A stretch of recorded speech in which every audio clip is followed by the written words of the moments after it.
வணக்கம். இது AI தமிழ் முக்கிய செய்திகள். புதுவை MLA தமிழ்நாடு அமைச்சர் NU ஆனந்தன் அசுர வளர்ச்சி. விரிவான செய்திகள்.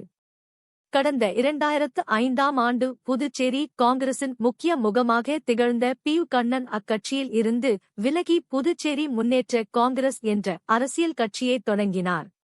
அப்போது புதுச்சேரியில் ரியல் எஸ்டேட், பைனான்ஸ் போன்ற பல தொழில்களையும் நடத்தி வந்த ஆனந்த் PU கண்ணன் அவர்களின் புதுச்சேரி முன்னேற்ற காங்கிரஸ் கட்சியில் இணைந்தார். அதனைத் தொடர்ந்து 2006ஆம் ஆண்டு நடைபெற்ற சட்டமன்ற தேர்தலில் புதுச்சேரியின் புசி தொகுதியில் ஆனந்துக்கு வாய்ப்பு வழங்கப்பட்டது. அதில் அவர் அபார வெற்றி பெற்ற நிலையில் அதில் இருந்து அவரின் பெயர் புசி ஆனந்த் என்றே அழைக்கப்பட்டு வருகிறது.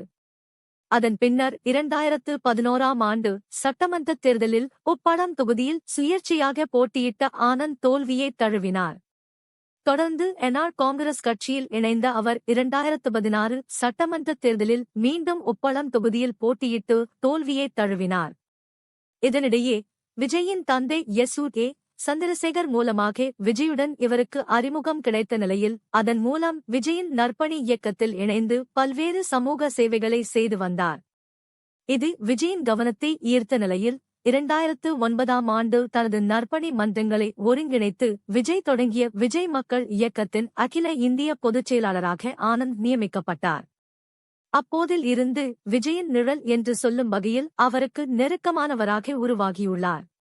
விஜய் மக்கள் இயக்கத்தின் செயல்கள் அனைத்திலும் முதன்மை வாய்ந்த நபராக இருந்த ஆனந்த் விஜய் தொடங்கிய தமிழக வெற்றிக் கழகத்தின் பொதுச் செயலாளராகவும் தேர்ந்தெடுக்கப்பட்டார்.